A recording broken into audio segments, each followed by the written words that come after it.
हाँ तो दोस्तों, इस वीडियो के अंदर हम star imaging and path lab के आईपीओ के बारे में बात करेंगे और जानेंगे कि इस आईपीओ के अंदर आपको अप्लाई करना चाहिए या नहीं। चलिए शुरू करते हैं। तो देखिए, सबसे पहले हम ये जानेंगे कि ये कंपनी क्या काम करती है। ये जो कंपनी है 2004 में कंपनी स्टार्ट हुई है, यानी कि ऑलमोस्ट अगर हम बात करेंगे अराउंड 20 से 21 साल यहाँ पे ये कंपनी को स्टार्ट हुए हो चुके हैं।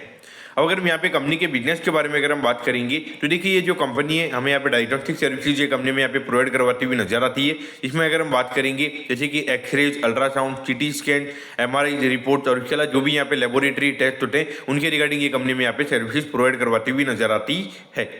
अब करंटली अगर हम यहाँ पे कंपनी के अंदर टोटल नंबर ऑफ एम्प्लॉइज की अगर हम बात करेंगे अराउंड 209 एम्प्लॉइज हमें यहाँ पे कंपनी के अंदर काम करते हुए नजर आते हैं, जो कहीं कि देखा जाए तो कि एक बड़े स्केल पे कंपनी में यहाँ पे करंटली काम करती हुई नजर आ रही है। लेकिन अगर हम यहाँ पे कंपनी के बिजनेस मॉडल के बारे में अगर हम बात करेंगे तो देखिए, नॉर्मली यहाँ पे जो भी है जो डायग्नोस्टिक सर्विसेज ये कंपनी में यहाँ पे प्रोवाइड करवाती हुई नजर आ रही है, वहाँ पे कोई भी हमें यहाँ पे कंपनी के अंदर प्राइसिंग पावर नजर नहीं आता है, क्योंकि यहाँ पे कंपनी के अलावा ऐसा नहीं कि मार्केट में और प्लेयर्स यहाँ पे हमें ये सेम जो सर्विसेज यहाँ पे प्रोवाइड करवाते हुए नजर नहीं आ रहे। और अगर ये कंपनी बाई चांस अगर सारे टैक्स का मिला के अगर फॉर एग्जाम्पल अगर 3,000 रुपये अगर ये कंपनी लेती है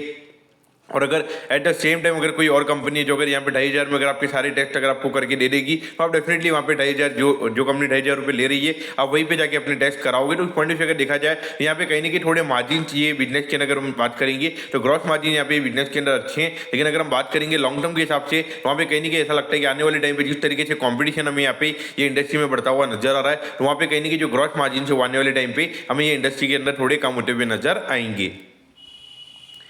अब अगर हम यहाँ पर कंपनी के ऑब्जेक्टिव के बारे में अगर हम बात करेंगे तो देखिए, ऑलमोस्ट यहाँ पे अराउंड 25 करोड़ रुपीज हमें यहाँ पे कंपनी वर्किंग कैपिटल के लिए यूज करती हुई नजर आएगी। उसके अलावा अगर हम बात करेंगे अराउंड 12.9 करोड़ के लगभग का डेट हमें यहाँ पे कंपनी क्लियर करती हुई नजर आएगी। तो उससे अगर हम बात करेंगे तो लगभग पोस्ट टैक्स अगर हम बात करेंगे तो लगभग 1 करोड़ के लगभग यहाँ पे जो नेट प्रॉफिट का नंबर है कंपनी का वो हमें यहाँ पे बढ़ता हुआ नजर आ सकता है।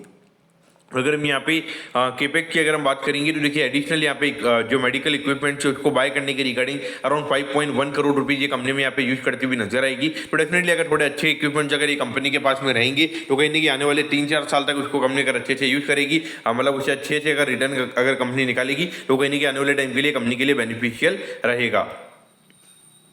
अब अगर हम कंपनी के फाइनेंशियल्स के बारे में अगर हम बात करेंगे तो देखिए, 2022 में लगभग 69 करोड़ के लगभग यहाँ पे कंपनी के रेवेन्यू के नंबर थे। फिर उसके बाद में नंबर में गिर के 58 करोड़ के लगभग यहाँ पे होता हुआ नजर आया था। उसके बाद अगर हम देखेंगे तो अराउंड 79 करोड़ के लगभग का रेवेन्यू का नंबर हमें यहाँ पे नजर आता है। और उसके बाद अगर हम अभी 6 महीने में अगर हम देखेंगे अराउंड 42 करोड़ के लगभग का रेवेन्यू का नंबर यहाँ पे कंपनी ने किया है। इसको अगर हम एनुअलाइज करेंगे तो लगभग 85 करोड़ के लगभग का रेवेन्यू का नंबर हमें यहाँ पे निकल कर आता है। तो कहीं ना कहीं अगर हम देखेंगे तो यहाँ पे ग्रोथ वाइज अगर हम बात करेंगे तो कहीं ना कहीं ग्रोथ के जो नंबर्स है पर्टिकुलरली इतने ज्यादा इंटरेस्टिंग हमें यहाँ पे नजर नहीं आते। एक नॉर्मल काइंड ऑफ ग्रोथ के नंबर्स हमें यहाँ पे कंपनी के नजर आते हैं। अगर हम प्रॉफिटेबिलिटी की बात करेंगे तो 6 करोड़ 29 लाख के नंबर सीधा में 58 लाख के लगभग यहाँ पे होता हुआ नजर आया था। उसके बाद अगर हम देखेंगे तो फिर से लगभग 12 करोड़ 45 लाख के लगभग यहाँ पे कंपनी ने प्रॉफिट कमाया है। अभी रिसेंटली अगर हम देखेंगे ये जो फाइनेंशियल ईयर खत्म हुआ इसके अंदर लगभग 15 करोड़ के लगभग का प्रॉफिट यहाँ पे कंपनी ने कमाया है। लेकिन अगर हम ऑल ओवर अगर हम देखेंगे यहाँ पे कहीं ना कहीं जो ग्रोथ के नंबर जो हमें यहाँ पे दिखने चाहिए, यानी कि ऑलमोस्ट 30-40% के ग्रोथ के नंबर हमें यहाँ पे दिखने चाहिए। तो कहीं ना कहीं अगर हम ग्रोथ के नंबर की अगर हम बात करेंगे तो वो कहीं ना कहीं हमें यहाँ पे कम नजर आते हैं।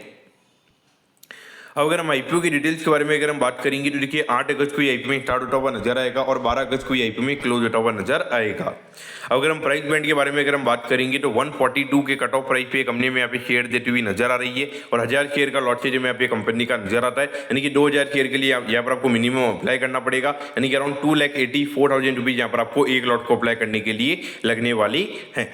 अब अगर हम आईपीओ के टोटल इश्यूज की अगर हम बात करेंगे तो देखिए, अराउंड 55 करोड़ के लगभग का आईपीओ का इश्यूज हमें यहाँ पे नजर आता है। इसमें से अगर हम बात करेंगे अराउंड 13 करोड़ रुपीज हमें यहाँ पे कंपनी के प्रमोटर्स के पास में जाते हुए नजर आएंगे और बाकी 42 करोड़ रुपीज हमें यहाँ पे कंपनी के पास में जाते हुए नजर आएंगे।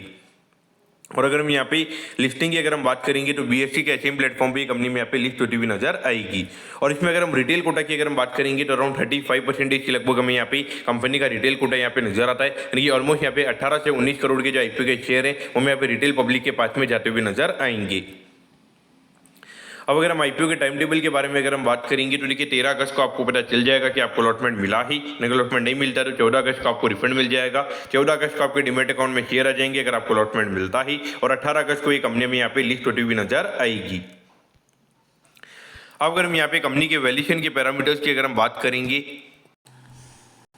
सो ऑलमोस्ट यहाँ पे 250 करोड़ के मार्केट कैप पे कंपनी का आईपीओ में आता हुआ नजर आ रहा है। तो पिछले साल जो कंपनी ने लगभग 15-16 करोड़ के लगभग का जो प्रॉफिट यहाँ पे कंपनी ने दिखाया है, उस पॉइंट ऑफ व्यू अगर हम बात करेंगे लगभग 15-16 के पी रेशियो पे कंपनी का आईपीओ में आता हुआ नजर आ रहा है। तो देखिए ये जो काइंड ऑफ सर्विसेज है, मुझे नहीं लगता कि यहाँ पे लॉन्ग टर्म के हिसाब से अगर हम बात करेंगे ये मार्केट यहाँ पे 17-18 से ज्यादा का पी रेशियो यहाँ पे ये इंडस्ट्री को देता हुआ नजर आएगा। लेकिन जितना अर्निंग ग्रोथ यहाँ पे कंपनी में करती हुई नजर आएगी, उतना कहीं ना कहीं हमें यहाँ पे कंपनी के अंदर स्टॉक प्राइस का ग्रोथ हमें यहाँ पे नजर आ सकता है। लेकिन जो 15 का पी है, क्या वो लॉन्ग टर्म के हिसाब से अगर हम बात करेंगे 30 के लगभग हमें होता हुआ नजर आएगा, तो वैसा बिल्कुल भी हमें यहाँ पे नजर नहीं आता। ठीक, यहाँ पर आपको क्या करना चाहिए, तो देखिए मेरे हिसाब से लॉन्ग टर्म के पॉइंट ऑफ व्यू अगर हम बात करेंगे यहाँ पे अवॉइड करना चाहिए। लेकिन अगर हम लिस्टिंग गेन के पॉइंट ऑफ व्यू अगर हम बात करेंगे तो कहीं ना कहीं वैल्यूएशन वाइज अगर हम बात करेंगे, क्योंकि ये साल लगभग 1 करोड़ का एडिशनल तो प्रॉफिट कंपनी का सिर्फ इंटरेस्ट पेमेंट से हो जाएगा, और लगभग 10-15% का एडिशनल ग्रोथ अगर ये कंपनी करती है तो लगभग 18 करोड़ के लगभग का प्रॉफिट यहाँ पे कंपनी का हो सकता है।